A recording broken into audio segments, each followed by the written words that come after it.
A long time ago, in 1983, we finally get the return of the Jedi. Formerly Revenge of the Jedi. Yes, which came down to the printing cost. Return was cheaper than Revenge. Which I still can't get my head wrapped around why that made such a difference in the printing cost. I guess it's just the nature of the letters or something. I don't know. Shekels are shekels. Come on. Right. Anyway, yeah, no, that was the year I graduated from high school. Oh, wow. So I was a senior when I saw that film, and it would have been, you know. Jesus Christ. Fucking Carrie Fisher in that outfit, just, you would have, Oh, yeah. 18-year-old young buck. I always like the Twi'lek better. Just saying. And then the blue and the red one, oh, yeah. Mamacita. And, of course, at first, the first time seeing it, you know, the first thing that happens is they go to rescue Han from Jabba's palace. Which you had never seen. And it was awesome. You had never seen Jabba. No, it was our first look at Jabba the Hutt. Yes, because there was... Because it was prior to the special edition. Yes, there was the comic book version where it was that little black-eyed bald thing. Yeah, that yellow guy. Yeah. Yeah, that looked more or less humanoid, but not. Yeah. Kind of... Anyway, yeah. So, no, it was our first look at what Jabba the Hutt in his slug form was. And, again, practical puppet, which... 3 people in there. Still looks better than any of the CG stuff we've seen since. Ever. Even the latest one in Skeleton Crew. Yeah, that one really looked CG. Yeah. So, was really, loved it all the way through that whole opening bit, all that battle over the Sarlacc and all of it. And even Boba Fett poking out? But, yeah. Even? No.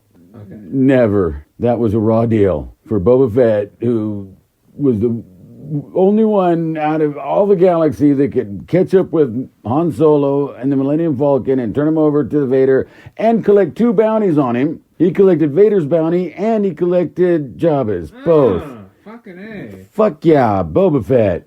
To get accidentally knocked into the Sarlacc pit by a half-blind Han Solo. Punked out. Who couldn't even see what he was doing. No. And that's why so many people have wanted to see Boba Fett survive that, which he did. And in Marvel Comics number 81. Yeah. It's been out there and established for many years that Boba Fett could have survived that fall into the Sarlacc. Now, here we go, because we got it.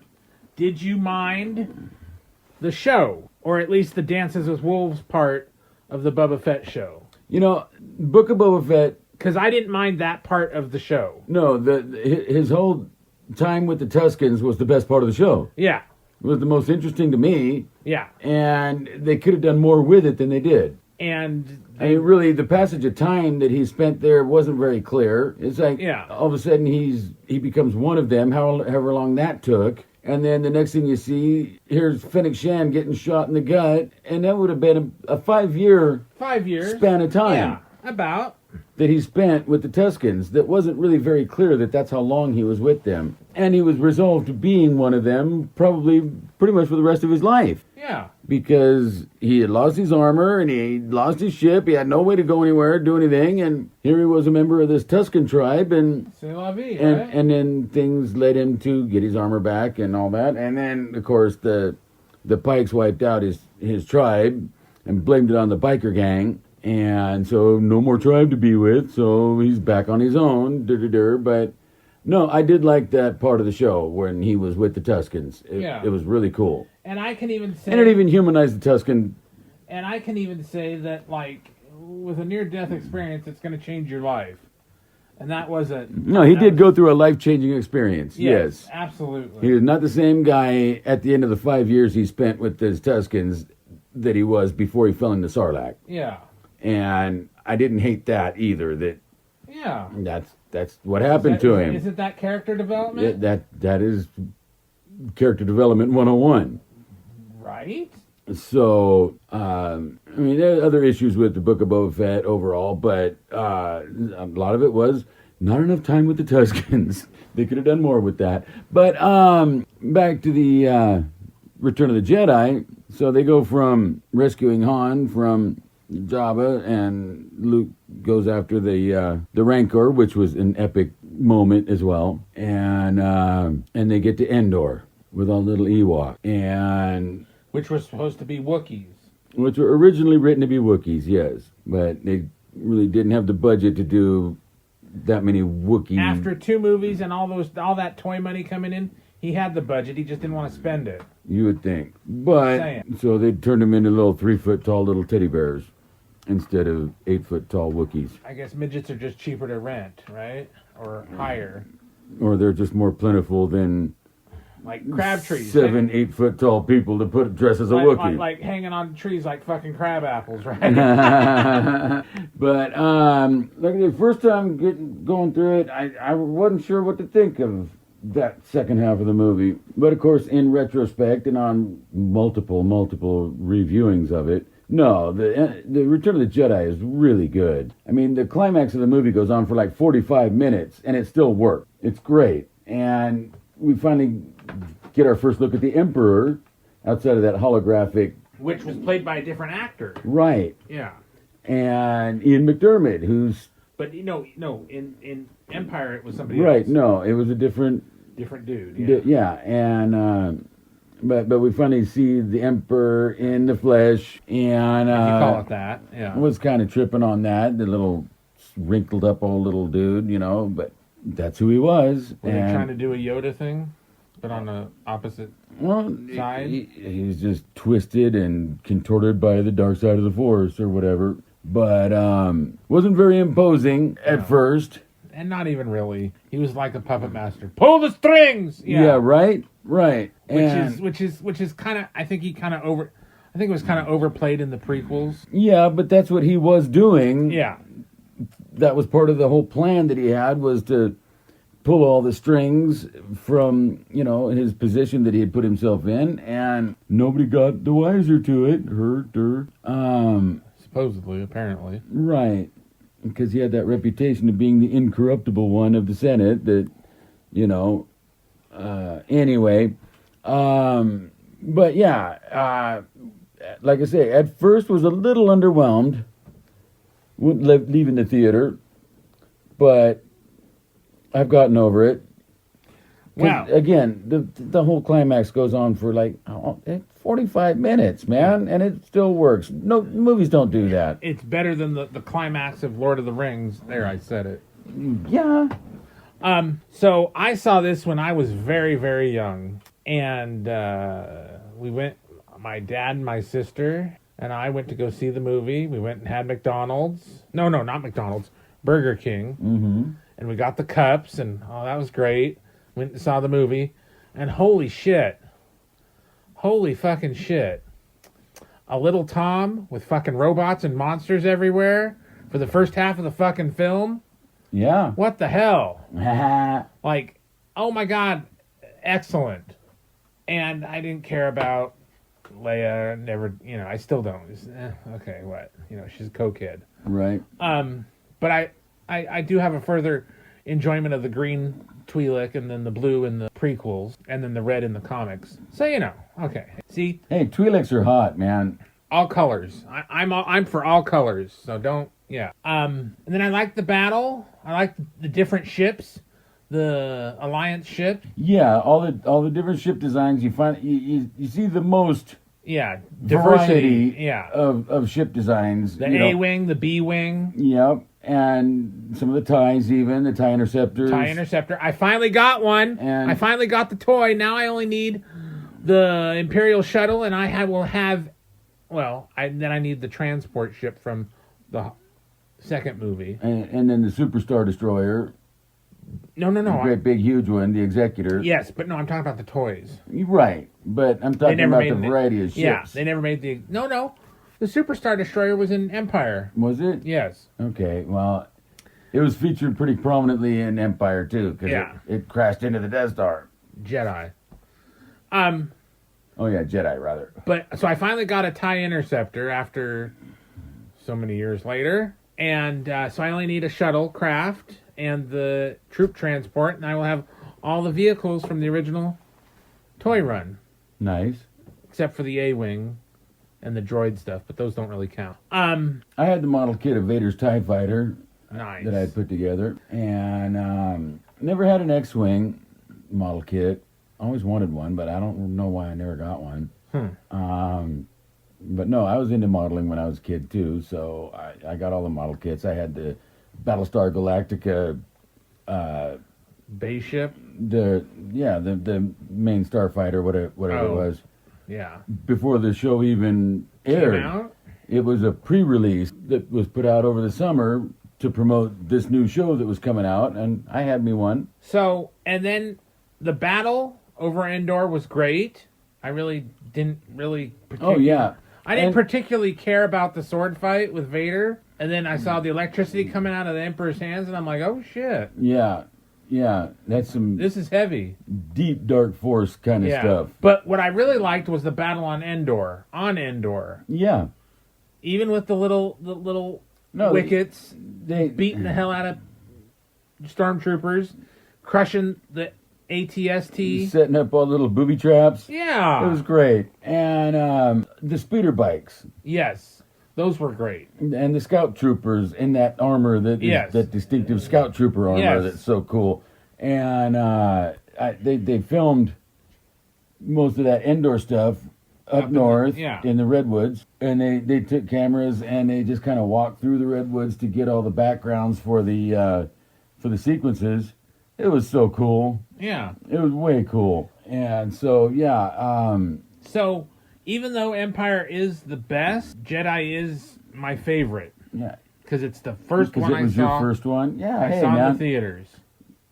First movie's still my favorite because it's the first one, and yeah, I got to see it in the theater when it came out, and I got to experience that first time seeing it thing. Yeah. Oh yeah. But Empire, man, You can't beat it. Again, highly anticipated and did not disappoint at all. Contrary to what revisionist history liberals say, Empire was received quite well, and nobody didn't like it. Like they try to say about The Last Jedi.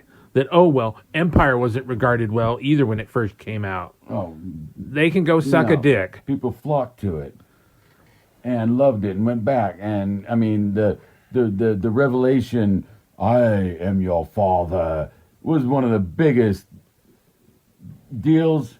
I remember The Simpsons.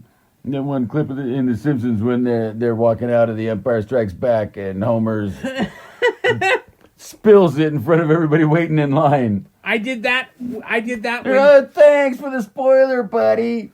I did that when we saw the last Lord of the Rings. I go, Jesus, Darth Vader is Luke Skywalker's father? And there's this huge line of people, and there's some nerd, that's the wrong movie. I'm like, you dumbass. Oh my God. Oh my God. Oh, that's great. So anyway, and I love the explosions. Ships getting destroyed. Yeah, I like all that. I mean, really, the composites were getting more and more elaborate. There were a lot more objects in the picture that, because they were getting better and better at it. And let's talk about the fish in the room. But all of that stuff was still practical. Every one of those objects, you see 50 of them on the screen, and they were all photographed separately and composited into the final picture, and that's painstaking, man. Let's talk about the fish in the room. Admiral fucking Akbar. It's a trap. Fucking great. Yes. And how he was done so dirty in the sequels. And he was practical, too. He wasn't like... No, he wasn't a special effect or a stop motion. Yeah. So... There's a lot of crimes that people got to pay for what they did to the sequel in the sequel trilogy, and that's one of them. And the Mon Calamari were the ones were the backbone of the rebellion. The cruisers that the rebellion was using were Mon Calamari cruisers. Yeah. So they were. The only thing I can instrumental the only thing I will say about the costume for the Mon Calamari is the hands. They were more like They looked more like flippers, and they didn't really. They weren't really articulated, or they couldn't really make them flex and manipulate objects with them very well or anything. But that's all right. Potentially, and the toy had a stupid weapon, was a baton or something. Yeah. Like, what the hell is this? But no, overall, the original trilogy, man, it is, You can't beat it. no. And George shouldn't have tried in the prequels, which is what he was doing. He's like, I can do this better. Well, I know. There's for the love of George, people. the whole prequel thing was all this backstory that he came up with during the development of the trilogy that he was making, that he felt was good material pot of gold and worth developing. Yeah, and which I don't disagree with. I am not a prequel hater. He took so long to get to it, for one. Yeah. And there's a whole lot of issues. I think a lot of it had to do with marital issues, financial and shit that he had to deal with before he could even think about doing Star Wars again. And he went off on that. Didn't want to. That Indiana Jones series, TV show. Anyway, so that occupied his time for some, But I going into the prequels back in the late 90s, I was thinking to myself, well, yeah, he just waited for special effects tech to catch up with him so he could just do anything he wanted to do visually without, all he has to do is just come up with it and they can make it happen. And then the story that he put together just wasn't as engaging as it should have been, But I don't even wait. And like red letter media will talk about taxes and trade routes, and who cares about that when you're a little kid? Because he had gotten older. Well, so had the audience, so they could maybe understand it and interest in it and understand it more. Right. But it needed to be more developed. Right, because all of that part, the political thing, was actually interesting. No, I thought that was the most interesting part of the first movie, was all the Palpatine stuff. Yeah. Where you could tell he was, again, pulling the strings. Right. And